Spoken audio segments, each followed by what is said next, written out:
What is going on out there, world? It's your boy Tommy on the spot for Disney 101. And as always, I'm joined by my main man, Steve, down in Orlando, Florida. Steve, how are you doing today? You know me, I'm magical as always. Excellent, excellent. And as you guys can tell from the title, we have a little bit of a breaking news. Decided to finally kick things off here for the new year here on the Disney 101 channel, as Steve has recently had the opportunity to ride the brand new TRON attraction. Steve, I guess without giving any spoilers away thus far, and we can get into spoiler pieces a little later on. It doesn't really bother me. My wife typically has, whenever we try a new attraction anyway, my wife will typically watch the YouTube POVs anyway. Right. So, but how did this come about? How did you get the opportunity to ride this attraction? Is it already open to the public? It is not open yet, but we're lucky enough to still have a few cast members' friends that were able to get us into the cast member preview. And then they actually just a couple of days ago opened up the annual pass holder previews, but that very quickly sold out. So we didn't get a chance to get on that, but luckily we got on that cast member preview. So we were able to go along with them, and it was a lot of fun. That is that's very cool. And so with the cast member previews, is that, I mean, so with the annual pass holder preview, you would have to sign up ahead of time for that? Yeah, so you have to sign up both times. You know, there was a cast member registration maybe a week or two ago, and then this annual pass holder preview is going to be coming up in the next few days ahead of the release date, which I believe is coming up on April 4th. Oh, wow. That's the official release date. That's very cool. And this is now this is down in so we were talking about this offline, but this is the first, I believe this is the first attraction at the Magic Kingdom since, is it Snow White and the Seven Dwarfs Mine Train? The Seven Dwarfs Mine Train, yeah. So going back nearly 9 years. Yeah, that is wild. Yes, it was 2014. I always think because we were down in 2013, that's when it opened, but in 2013 they still had the construction up around it. So very interesting. Wow. So what would you say, being a part of the Magic Kingdom, how does this fit in with the theme of Magic Kingdom and everything to that extent? Because that's one of the things that in looking at Princess Tiana's Bayou Adventure that people have said, it doesn't really fit the theming. And I think that's a bit of a gripe. How would you feel about Tron? Tron fits the theming very well. It's in Tomorrowland, and it is it's right behind Space Mountain. So if you're looking at Space Mountain and you look to the left, and there was kind of that pathway that would lead into the gift shop and the ride ending and all that stuff. If you go past that gift shop entrance area, there's now an extra area, and there's like a little couple of ramps, and it is a little bit hidden and tucked away, which I really kind of like because it does kind of separate it from everything a little bit. It is still in Tomorrowland, so it still fits the Tomorrowland theming.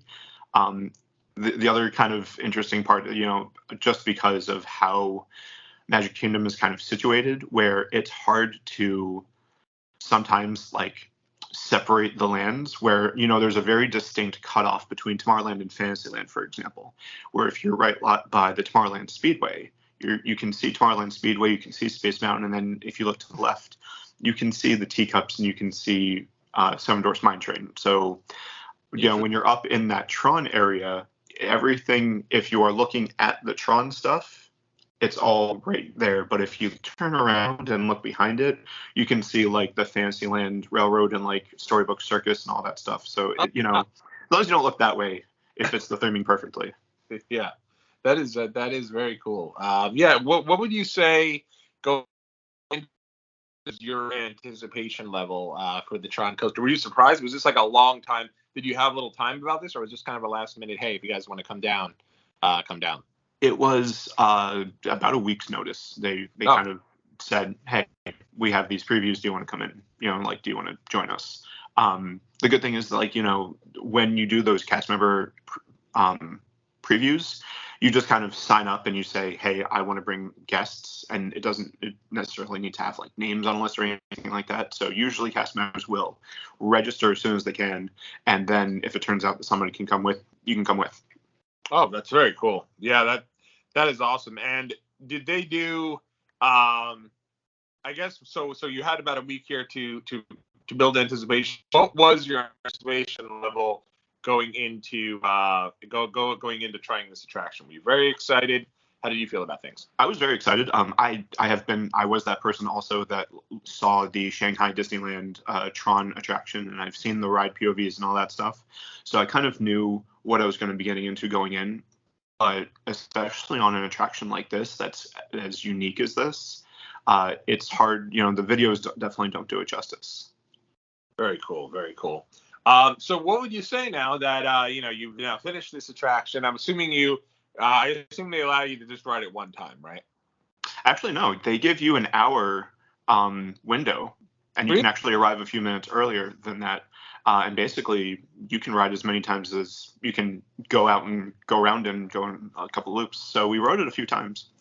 And so what was your I guess now that things have wrapped, your review of the attraction, did you enjoy it, or how do you feel about it? I really liked it. It was a lot of fun. It is definitely a must-do experience. There's not a whole lot of attractions like it in the world. It is on the shorter side. It's, from start to finish, from the moment you get strapped in to the moment you get off the ride. If everything is smooth and you don't have to wait around for anything, you're probably on and off in less than 3 minutes. Oh, interesting. The ride itself is maybe about 90 seconds to 2 minutes long. Yeah, and I don't know, because I remember when Universal Studios years ago brought up the Jimmy Fallon attraction. And somehow there was like a cast member preview when we were down there, but we walked over and we asked if we could go on, and they allowed us to. And there was no kind of show. You know how they do the show before the movie starts, like before the show, yeah. Pre-show. There was nothing there. But then years later, when we went on my bachelor party, there was a pre-show. Was there any pre-show here for the Tron ride when you went? There isn't really a pre-show to it. There's a pre-show to the Guardians of the Galaxy ride. And I know that there were some previews that they did for Guardians of the Galaxy where you didn't get the pre-show and you just kind of walked onto the ride, because the way that they had you enter into the building and enter into the ride, you didn't go through the pre-show entrance. But this one, there's not really, there's incredible theming throughout the whole thing. The only pre-show that I would say that there is right before it is the transition from going from outside to inside. So there's a little bit of a queue on the outside, but then once you walk into the building, there is a kind of, I wouldn't say it's a pre-show, but it's a whole area kind of where you do go and you transition into the actual ride queue itself. Oh, but okay. There's theming and there's subtle things that go on throughout the whole thing. So there's no, at least from what we saw, there's no pre-show. Gotcha. Makes sense. I wonder if they'll add something, but that is very cool. Now is this a coaster? Yeah, it is. It is I think that the official categorization is a motorbike roller coaster, which it does feel a little bit similar to the Hagrid motorbike ride at Universal. Oh, okay. As far as the way that you're situated, kind of. So there's a little bit of that to it, but it's definitely a roller coaster. Oh, that's awesome. And you said basically you're in it by yourself, but do you have people next to you? Yeah, so there's there's a one long train, and there's about, I want to say 7 rows. So there's 14 train, and you're side by side with another person. And you are both kind of situated, and you're both riding kind of forward like you would be on a motorbike or like on a Tron Lightcycle, right? So you kind of have that kind of semi-prone position that you're going into. Oh, that's really cool. That's awesome. Would you say, if let's say we have any younger listeners who are here listening along here for the first time, would you say this is something that a younger guest could enjoy? Was it a super thrill ride to the point where it would be scary, or what did you think? I don't think so at all. It's a 48-inch height requirement, which is the same as Rock and Roller Coaster. So, but it's definitely not on the same level as intensity as Rock and Roller Coaster. It doesn't go upside down. It doesn't. It's still a fun ride, and there are a couple of kind of smooth drops, but I wouldn't deep, like Splash Mountain or Expedition Everest type drops where you need to like hold on for dear life. I got you. Oh, that's awesome. That's very cool. And you've also rode. You said the Guardians of the Galaxy. Was that also a cast member preview? I think actually at the time that was a DVC preview. Because again, we have friends that are DVC members, so we were able to get on through that. So Very, now with that one, would you say if you had to pick between those two attractions, Guardians of the Galaxy and then also Tron, which one would you say you enjoyed more? They're both in unique experiences. I think personally I enjoyed Guardians of the Galaxy a little bit more, just because I mean I'm a bigger Marvel fan than I am a Tron fan. So the with the theming and with everything that goes into the Guardians of the Galaxy ride, it's a more filled, immersive experience, and it's a longer ride. It's a more, like, in my opinion, it's a very entertaining ride. Not that Tron isn't. Tron is a very good ride, and I definitely recommend it. But it's hard to compare them. It's like, what do you more? Do you like Haunted Mansion more, or do you like Big Thunder Mountain more? Like, do you want the more immersive, complete experience, or do you want the thrill ride?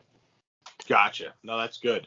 And one of the other things that has come up, that has been kind of a point of, I guess, controversy, maybe isn't the right word. I'm not even sure if it's. I think it actually is more related to the new Mario Land attractions that I think are in Hollywood. Is for some of the larger guests. Did you see this was going to be something that may be an issue for folks who want to ride Tron?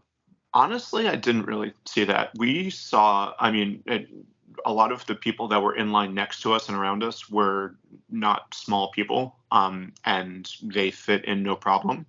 I would also say that there are some ride vehicles. There are a couple, I don't know how many or anything like that, but I know that there are a few different ride vehicles that towards the very back of the train, they have larger vehicles that can accommodate bigger people. Oh, wow. Okay, good. So, you might not be able to get onto the actual motorcycle, but there's more kind of traditional roller coaster vehicles on some of the ride vehicles that would accommodate larger guests. Oh, But beyond that, really, I know it probably is a little bit more limiting than some other rides, but at the end of the day, it's for everybody's safety. And if they make a ride vehicle big enough to accommodate certain people, you're also then going to make it so that smaller people wouldn't be able to fit safely without like falling out or something. So due to the nature of ride vehicles, it kind of has to happen. Yeah, no, that does make sense. Now, when you went to this, I guess my last question would be, when you went to this in the cast member preview, do you go in before the parks are open, or do you have your own space while the park's going on? No, it was while the parks were going on, and it was interesting because it was a cast member preview. Certain cast members, so you, as a cast member, you get free entrance to the park, all the time, except that you have to do a registration just like everybody else, and cast members are more likely to get blocked out of certain, especially Magic Kingdom. It was funny because so when you first register, you register at the Ticket and Transportation Center, you register at the TTC, and you get a wristband when you go in. And then when you arrive at Magic Kingdom at the front, you have to go through a separate entrance so that you can show your wristband and everything like that. Because if you were to try and do your main gate sometimes, which is the ticket that cast members get, sometimes you're blocked out and sometimes you're not able to get into the Magic Kingdom regularly. Gotcha. But in this case, if you had the preview, you were able to go. But it was weird because once you got into the park, it's not like you were separate at all. You still had to make your way over to Tomorrowland like a regular guest would. And there's a sign there at the end that says, this concludes your Tron preview. Please exit the park. Like, you were not supposed to be able to stay in the park if you didn't have park admission. Which I thought was kind of interesting. Now, we just like we said, maybe we're going to want to stay in the park. So we were able to make our own reservations. Yeah. So we could stay in the park as regular guests. But it was interesting that if you were on a day of this preview that you were either blocked out or you couldn't get a reservation or what have you, they said you had to leave, but you were kind of on the honor system in that regard because like it was just like a paper wristband, like you would go to a concert and like get a paper wristband type of thing. So very easily just take that off, and now nobody knows that you're. It was like an opposite, like Christmas or Halloween party type of thing. Right, because they know if you're not, you have to have that on in order to go to the Halloween party or Christmas party. Right. So you had to have that wristband on in order to get into the Tron experience. Right. But if you were done with the Tron experience and you wanted to stay in the park, all you needed to do is take your wristband off, and now you're just a regular guest, and nobody knows that you were there for the Tron experience. And now you have to leave. Was it super packed when you were there? Not really. And one of the things about the previews is great because they only let a certain amount of people into the previews at a time. So in order to mitigate that and make sure that you can get on enough times, there really weren't a lot of people. That, we waited maybe 15, 20 minutes, and that was more for the first time. The second time, we practically walked right on. Now, did you go on any other attractions while you were there? We went on Haunted Mansion. We went on Big Thunder Mountain. We stayed around for the parade. We had lunch. Oh, that's awesome. So we still had a decent park day. The one other thing that I would say about the Tron roller coaster, or the Tron attraction in and of itself, is the good thing is that they have lockers inside the attraction. So because of the nature of the ride, right? Like there's certain parts where you're a little bit on your side, and like, there's a launch. And so in order to make sure that you don't have any stuff with you, there are lockers that you go into while you're on the attraction. And the great thing is that they're double-sided. Oh, so it's a very smooth experience where while you're in the queue, you have an opportunity to stow your stuff in a locker. And then when you get off of the ride, you're on the opposite side of the locker. So you don't have to kind of cut through the queue or anything like that. Because if you've ever been to like the Harry Potter attractions at Hollywood Studios, it's kind of a cluster to get in there and out of there after the ride. But it was a much smoother experience at Tron. Yeah. And I've done the ones too where it's like at Six Flags, and you get on the ride and you have to get off the ride to stow your stuff, and then when the ride ends, you got to get back off the ride, then go back to the ride, and that's a lot. So it was a lot smoother than that. So I was thankful for that. That was really cool. That is really cool. That's awesome. Well, I'm glad you got a chance to ride. What would you say, looking into the time travel, so to speak, if you look 10 years from now, do you think this attraction will be in your top 3, assuming everything stays the same? You don't know about what other attractions are coming in the future. Do you think this will be in your top 3 attractions at Magic Kingdom? I don't know if it's in my top 3 attractions now, to be honest. Yeah. But part of the thing is, of course, with Magic Kingdom, everything goes along with the nostalgia, with the, everything has a little bit more of a meaning to it, But I would, if we're talking about, I don't know, because we have to see what Tiana's ride looks like. We have to see what else they haven't. There's always rumors, and there's always here's what could happen. I would say, if you kind of have to separate it and put it up with the kinds of rides that it's up against as far as Magic Kingdom goes. So in the Big Thunder Mountain, Space Mountain, now Tron are the kind of the big 3 thrill rides at Magic Kingdom. I would put it somewhere in between Big Thunder Mountain and Space Mountain, personally. Yeah, that's awesome. With Space Mountain being at the top. No, Space Mountain being at the bottom. I like both Thunder Mountain and Space Mountain quite a bit. I know a lot of people get a little hurt on Space Mountain, and maybe that's it's kind of rough, and that's why I wouldn't put it. I actually, if it wasn't for the fact that it was so short, it would definitely be above Big Thunder Mountain, personally. Because it is such a unique ride and it's such a good ride. But yeah, I just, maybe it's a little bit of that nostalgia factor for me. I like Big Thunder Mountain a little bit better. That's awesome. That's awesome. Well, I'm glad you got a chance to ride. I hope I do here in the coming months. But certainly, if you had the opportunity to go and ride the new Tron attraction, let us know what you thought in the comment section. And we will be back here real soon here on Disney 101, we promise. And we'll see you guys again in our next video.